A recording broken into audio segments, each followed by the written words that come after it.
South ఇండియాలోనే అతి తక్కువ ధరలకి రత్నాలనందించే ఏకైక సంస్థ 6JVR. హరిహర వీరమల్లు మానియా ఇప్పుడు టాలీవుడ్ ని షేక్ చేస్తుంది. ఇంకా చెప్పాలంటే పాన్ ఇండియా మూవీగా తన సత్తా చాటేందుకు రెడీ అవుతుంది. అయితే ప్రీ రిలీజ్ ఫంక్షన్లో జరిగినటువంటి చర్చ, దానికంటే ముందర cinema hero AP deputy CM Pawan Kalyan నిర్వహించినటువంటి ప్రెస్ మీట్ అన్ని చోట్ల హైలైట్ అయింది. ఈ సినిమా పూర్వ డైరెక్టర్ క్రిష్ సినిమాని ప్రారంభించేటువంటి క్రమంలో క్రిష్ పాత్ర, ఆయన తీసుకున్నటువంటి కాన్సెప్ట్ అద్భుతం అని చెబుతూనే ఆయన మధ్యలో ప్రాజెక్ట్ నుంచి దూరం జరిగినప్పటికీ కూడా ఆ స్థాయి ఏమాత్రం తగ్గకుండా కంప్లీట్ చేసినట్టుగా ప్రొడ్యూసర్ ఏఎం రత్నం కూడా చెప్తున్నారు. అసలు ఈ ప్రాజెక్టుకి క్రిష్ ఎందుకు దూరం అయ్యారు, అలానే ఈ సినిమా ప్రీ రిలీజ్ ఈవెంట్లో క్రిష్ గురించే ఎందుకు మాట్లాడాల్సి వచ్చింది, విశ్లేషించే ప్రయత్నం చేద్దాం. మనతో పాటు సీనియర్ జర్నలిస్ట్, ఫిలిం క్రిటిక్ ప్రభు గారు ఉన్నారు. ప్రభు గారు నమస్తే. నమస్తే. హరిహర వీరమల్లు సినిమా రిలీజ్ అనేటువంటి మానియాలో డే 1 నుంచి ఇప్పుడు మళ్ళీ ఫస్ట్ టాపిక్ రావాల్సి వస్తుంది అనమాట. క్రిష్ ఆయన ఎప్పుడు మొదలు పెట్టారు, వాళ్ళిద్దరూ కలిసి చేసినటువంటి స్టోరీ డిస్కషన్స్ ఏంటి, ఫస్ట్ షూట్స్ అప్పుడు జరిగినటువంటి పరిణామం, ఇవన్నీ కూడా సోషల్ మీడియాలో వైరల్ అవుతున్నాయి. సో ఏంటి క్రిష్ శ్రమ, కృషి ఫలితం వచ్చే టైంలో ఎందుకు దూరం జరగాల్సిన పరిస్థితి వచ్చింది? ఫలితం ఇంత త్వరగా ఇప్పుడు వస్తుంది, ఇంత ఇదిలో వస్తుందని తను ఊహించుంటారు. 1 year బ్యాకే పాప ఆయన ఎగ్జిట్ అయ్యారు. కానీ ఎందుకు పోయారనేటువంటి దాని మీద కారణాలన్నీ ఊహాజనితాలే తప్ప వాస్తవ కారణాలు ఏంటనేటువంటి ఎవరికి తెలియదు. ఎవరికి పవన్ కళ్యాణ్ గారు వెళ్ళి చెప్పలేదు, లేకపోతే రత్నం గారు వెళ్ళి చెప్పలేదు, లేకపోతే క్రిష్ వచ్చి నేను ఎందుకు బయటకు వచ్చానని చెప్పి ఎవరు చెప్పలేదు. ఎవరు చెప్పుకున్నా బయట చెప్పుకునేటువంటి క్రియేటివ్ డిఫరెన్సెస్ అనేటువంటిది చెప్తున్నారు. సినిమా ఇప్పట్లో పూర్తిగా అయ్యేటట్టుగా లేదు కాబట్టి తను బయటకు వచ్చాడు అనేటువంటిది, తనకు వేరే కమిట్మెంట్స్ ఉండటం వల్ల బయటకు వచ్చాడు అనేటువంటిది జరుగుతుంది. ఏదేమైనా at the end of the day కథ సుఖాంతం. ఈ నిన్న ముఖ్యంగా జరిగినటువంటి ప్రీ రిలీజ్ ఈవెంట్లో పవన్ కళ్యాణ్ గారు క్రిష్ ప్రస్తావన తీసుకొచ్చి ప్రత్యేకంగా తనను ప్రశంసించడం, అసలు తను ఏర్పరిచిన ప్లాట్ఫామ్, వండర్ఫుల్ ప్లాట్ఫామ్ ఈ సినిమాకి అనేటువంటి విషయాన్ని ప్రత్యేకించి అభినందించడంతో మొత్తం ఇదైపోయింది. అలాగే రత్నం గారు కూడాను క్రిష్ గురించి చాలా గొప్పగా చెప్పడం, అంటే because of him only the project has take off జరిగింది అనేటువంటిది క్రిష్ వల్ల అనేటువంటిది తెలుసు. సరే మధ్యలో ఏం జరిగింది, ఎంత డిలే అయిపోయింది, ఏ కారణాలు, సినిమా అనుకున్న తర్వాత క్రిష్ పాత్ర ఏంటి, ఎందుకంటే ఇప్పుడు చాలా వర్కింగ్ స్టిల్స్ బయటకు వస్తున్నాయి, ఆయన చెప్పిన కాన్సెప్ట్ లైన్ నాకు కనెక్ట్ అయింది అని చెప్పని పవన్ కళ్యాణ్ గారు చెప్పడం, అసలు ఈ స్టోరీ లైన్ తీసుకునేటువంటి క్రమంలో క్రిష్ పాత్ర ఏంటి, క్రిష్ డైరెక్టర్ గొప్ప కాదా అని చెప్పడానికి ఇప్పుడు మన అవసరం లేదు, ఎందుకంటే చాలా పారామీటర్స్, ఆయన నంది అవార్డులు, ఫిలింఫేర్ అవార్డులు వరుస పెట్టి వచ్చినాయి. ఫస్ట్ సినిమా నుంచి గమ్య నుంచి కూడా తనకు అద్భుతమైనటువంటి ఇది వచ్చింది. ప్రతి సినిమా కూడా ఏదో ఒకటి డిసప్పాయింట్ చేసింది తప్ప, కానీ యాజ్ ఎ డైరెక్టర్ గా తనకు ఎప్పుడు is an awarded director, also equally rewarded director too, అందులో ఎలాంటి తేడా లేదు.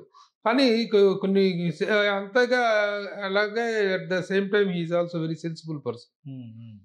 దాంతో కొంత ఆ మహానాయకుడు కథానాయకుడు, అక్కడ కథానాయకుడు మహానాయకుడు దగ్గర ఆ సినిమాలోనే కొంచెం అతనికి లో మార్క్స్ పడ్డాయి తప్ప మిగతా అంతా అతని వర్క్ బాగా చేశారు. అంటే ఒకటి ఇప్పుడు ఆల్రెడీ ఇంతకు ముందర కూడా ఒక మంచి హిస్టారికల్ మూవీ మణికర్ణిక అని చెప్పని ఒక సినిమా తీసుకొని the queen of Jhansi, Kangana Ranaut తో ఏదో చిన్న డిఫరెన్స్ వచ్చి మధ్యలో వదిలేస్తే ఆమె షూటింగ్ కంప్లీట్ చేసుకున్నారని అనౌన్స్ చేసింది, అసలు పేరు కూడా తీసేసింది.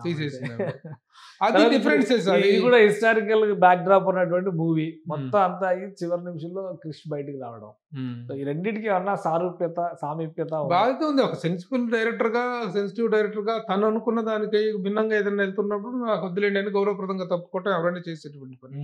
ఇందులో దాని కారణంగానే వెళ్ళాడు అనే దానికంటే కూడా కొంత డిలే కారణంగా కూడా ఇప్పట్లో అయ్యేటట్లేదు, వేరే ప్రాజెక్ట్ చేసుకుందాం అనేటువంటి దీంతో వెళ్ళాడు తప్ప, నిజంగా డిఫరెన్స్ ఆఫ్ ఒపీనియన్స్ తో కనుక తను అంత ఇది పడి వెళ్ళినట్లయితే పవన్ కళ్యాణ్ గారు కానీ రత్నం గారు కానీ దాన్ని అంత గొప్పగా చెప్పుండేవాళ్ళు కదా. ఇప్పుడు చెప్పాల్సిన అవసరం లేదు, ఆ డయాస్ మీద ఆయన ప్రస్తావన తేవాల్సిన అవసరం లేదు. కానీ వాళ్ళు తీసుకొచ్చి వాళ్ళు అభినందించారు. దానికి తగిన స్థాయిలో అతను మళ్ళీ ట్వీట్ చేశాడు.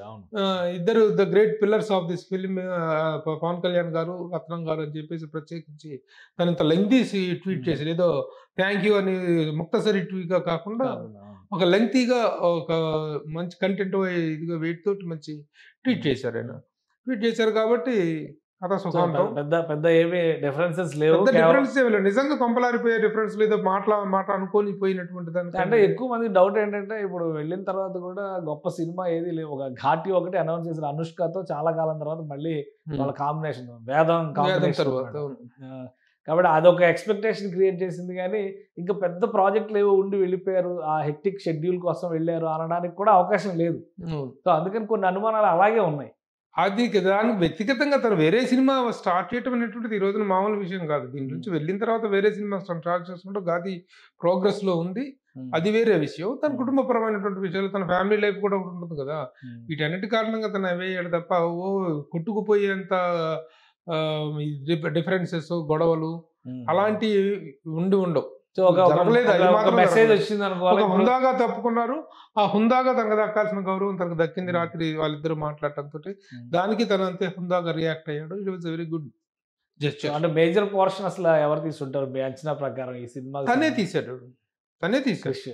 మేజర్ పోర్షన్ తను తీశాడు. కానీ చివరిలో వచ్చిన తర్వాత దాదాపు 65 to 70% తనే తీశాడట అనేటువంటిది బయట వినిపిస్తుంది, అందరూ చెప్తుంది కూడా అదే. తర్వాత కానీ మిగతా 30%ని దాన్ని ఎలివేట్ చేయటంలో మాత్రం Jyothi Krishna did a great job అని పవన్ కళ్యాణ్ గారు ప్రత్యేకంగా ప్రశంసించారు. ఎందుకంటే ఇప్పుడు నిజంగా ఆ సాంగ్ అసుర సంహారం అనేటువంటి సాంగ్ అసలు సినిమాలో లేదు, ఆయన మీద చిత్రీకరించింది కాదు, ఏమి కాదు. ఉన్న విజువల్స్ అన్నిటినీ క్రోడీకరించుకొని దీని మీద ఒక బ్యాక్గ్రౌండ్లో ఒక మంచి సాంగ్ వస్తే బాగుంటుంది అనేటువంటి థాట్ అతనికి వచ్చేసి వెంటనే ఆ సాంగ్ రాయించడం కోసం అబ్బాయి రాంబాబు గోశాలతోటి ఆ పాట రాయించడం, దాన్ని తీసుకెళ్లి కీరవార గారికి చూపించడం, ఆయన అద్భుతమైనటువంటి మ్యూజిక్ ఇవ్వటం, ఇవన్నీ కూడా సినిమా అనేది చాలా హైప్ చేసుకొచ్చింది. కాబట్టి ఆ సాంగ్ క్రియేట్, చెబితే వినాలి మాట వినాలి సాంగ్ క్రియేట్ జ్యోతికృష్ణ, అతని బ్రెయిన్ చైల్డ్స్ అవి. అలాగే ఇంత పూర్తిగా వచ్చిన సినిమాని 70% అయిన పూర్తి అయిన సినిమాని మిగతా 30% అంత కేర్ఫుల్ గాను అంత ఇదిగా తీయకపోతే ఆ కంప్లీట్నెస్ రాదు. సో ఇంకా ఈ సినిమాలో ఇప్పుడు ఇద్దరు లెజెండ్స్ గురించి వాళ్ళిద్దరు ఆల్రెడీ క్రిష్ గురించి మాట్లాడారు. క్రిష్ కూడా వాళ్ళిద్దరు సర్టిఫై చేశారు, ఇద్దరు లెజెండ్స్ ఉన్నారని. బట్ వాళ్ళిద్దరు మాట్లాడిన ఇంకొక వ్యక్తి పేరు కీరవాణి గారు. సో మ్యూజిక్ చాలా బ్యాక్ బోన్ అవుతుంది. ఆయన ఇచ్చినటువంటి ఇన్స్పిరేషన్ కొన్ని టైం గ్యాప్స్ లో ఇది డిలే అవుతుందేమో అని మేము ఆవేదన చెందినప్పుడు ఆయన ఇచ్చినటువంటి ప్రమోషన్స్ కానీ, ఆయన ఇచ్చినటువంటి ఇన్స్పిరేషన్స్ కానీ చాలా గొప్పగా ఉన్నాయి. ఏంటి ఈ మ్యూజిక్ అంత స్పెషల్ ఉన్నటువంటి, మామూలుగా క్రైమ్ థ్రిల్లర్ స్టోరీలా ఉంది ఇదైతే, కోహినూర్ డైమండ్ పాసేజ్ కి సంబంధించి. కానీ కీరవాణి గారి మ్యూజిక్ అంత ఫిల్ చేసినటువంటి గ్యాప్స్ ఏంటి? సినిమా అనేటువంటిది ఒక్కసారి వితౌట్ మ్యూజిక్ విత్ మ్యూజిక్ చూస్తే, ఒక సినిమాకి మ్యూజిక్ అనేటువంటిది ముఖ్యంగా బారార్ బ్యాక్గ్రౌండ్ స్కోర్ అనేటువంటిది ఎంత ముఖ్యమో, అది కాంటెక్స్చువల్గా సందర్భోచితంగా ఆ సీన్ టు సీన్ ఎలివేట్ చేసుకుంటూ వెళ్ళాల్సిన అవసరం ఏంటో దీంట్లో ఉన్నటువంటి ఇమోషనల్ కంటెంట్ ఆ ఒక్క సాంగ్లోనే మనకు ఉదాహరణ కనిపిస్తుంది. ఇక మిగతా అన్నింటిలో కూడాను ఆయన ప్రాణం పెట్టి చేశారనేటువంటిది నిజం. కీరవాణి గారు musical importance, cinema is visual and musical importance అనేటువంటి very very important. Without music we can't imagine the visual, without visual కాకుండా ఓన్లీ మ్యూజిక్ కాదు. It is a perfect going of the both. కాబట్టి ఆ పాయింట్ ఆఫ్ వ్యూలో కీరవాణి గారు తనకు personal గా ఉన్న అన్ని అరిష్టాలు దాటుకొని అంతా కూడా పటాపంచలు చేసుకుని థియేటర్లకు వస్తానే రెడీ అయిపోయింది. ప్రీ రిలీజ్ ఈవెంట్ కూడా అయిపోయింది. కానీ చాలా రోజులుగా, ఒక 1.5 రోజులుగా సోషల్ మీడియాలో జరుగుతున్నటువంటి భారీ ప్రచారం ఏంటంటే ఏం రత్నం గారు లాసుల్లో ఉన్నారు, బయ్యర్లు రావడం లేదు, ఆన్లైన్ సేల్స్ పెడితే టికెట్లు కూడా ఎవరు కొనట్లేదు, ఓవర్సీస్ లో అయితే అసలు ఎవరు కొనట్లేదు, అందుకనే సినిమా వాయిదా వేసారని చెప్పని మే నెలలో జరగాల్సినటువంటి జూన్ లో రిలీజ్ కి వాయిదా పడడానికి అదే రీజన్ ప్రచారం. ఏంటి ఇప్పుడు పరిస్థితి ఏంటి? టికెట్లు ఒక్క రోజుతో బాల్ చేంజ్ అయిపోయింది, బాల్ టర్న్ అయిపోయింది ఒక్క రోజు. కాస్త కోస్తా దాని తాలూకు డౌట్స్ కొంతమందికి ఎవరికైనా ఉన్నాయి, లేకుండా ఎలా ఉంటాయి. డెఫినెట్ గా ఇంతకాలం డిలే అయిపోయింది, కాస్ట్ ఆఫ్ ప్రొడక్షన్ పెరిగింది, దీని మీద ఎలా వర్కౌట్ అవుతుంది, ఫైనాన్షియల్స్ ఎలా వర్కౌట్ అవుతాయి అనేటువంటిది చాలా ఇంపార్టెంట్. ఇన్ని సంవత్సరాలుగా నిర్మాత ఇచ్చిన డబ్బులకు వడ్డీలు ఏంటి, ఇవన్నీ కూడా క్యాలిక్యులేట్ అయితే మేకింగ్కి ఎంత అవుతుందో వడ్డీలకు ఎంత అవుతుంది, ఆ స్థాయిలో సినిమా తెలిపింది. అలాంటప్పుడు బేరసారాలు జరుగుతుంటాయి.